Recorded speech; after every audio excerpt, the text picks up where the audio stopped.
Assalamualaikum viewers. The topic of today's video is dissociation energy of diatomic molecules. So in this video I am going to derive a relation for the dissociation energy of diatomic molecules. How you can find the dissociation energy of diatomic molecules. So first of all, in case of IS spectroscopy, you have read about the n-harmonic oscillator. So in n-harmonic oscillator, you have read that the energy of level was V plus half minus xv e v plus half square per centimeter. So that was the value for the energy levels. Okay, so if I take derivative with respect to v, this v is the vibrational quantum number. Okay, and I have just explained the IS spectroscopy in my previous video. This is actually the extension of the previous video. This is actually the extension of the previous lecture. So as you can see here, what I'm going to do is now I'm going to take a derivative with respect to v. Taking derivative with respect to v, as you know, the derivative of v becomes equal to 1.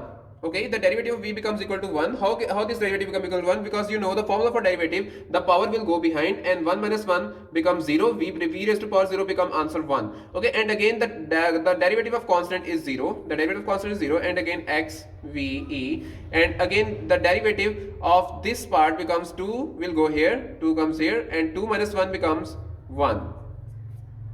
Okay, so now what I'm going to do is that this is my derivative, so the answer becomes ve minus 2x ve v plus half. Okay, so now as you know that in case of n harmonic oscillator, so what happens, I have just told you earlier in my previous video that at a very high value of I, at where v is equal to 0 to v is equal to 1, v is equal to 2, and so on, when I reach a very high value of I, the distance between the successive energy level becomes equal to 0. So in that case, I can take this equation to be equal to 0.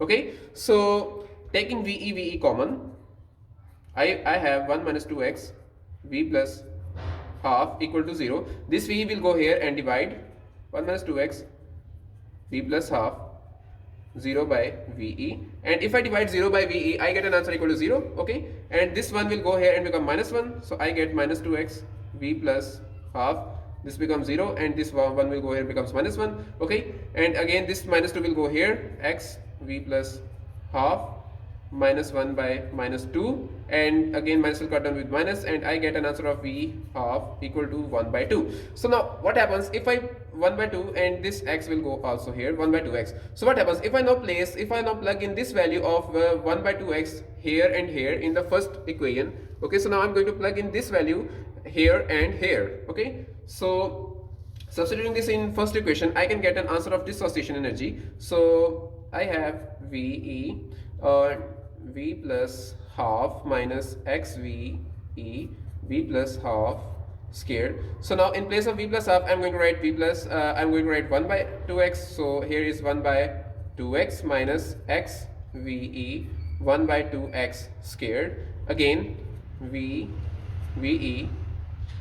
by 2x minus, this becomes 1 over 4x squared and becomes x ve by 4x squared. Okay, so now taking ve common, taking ve as common, and this x will cancel with 1x here, so becomes ve is in the common part, and I have 1 over 2x minus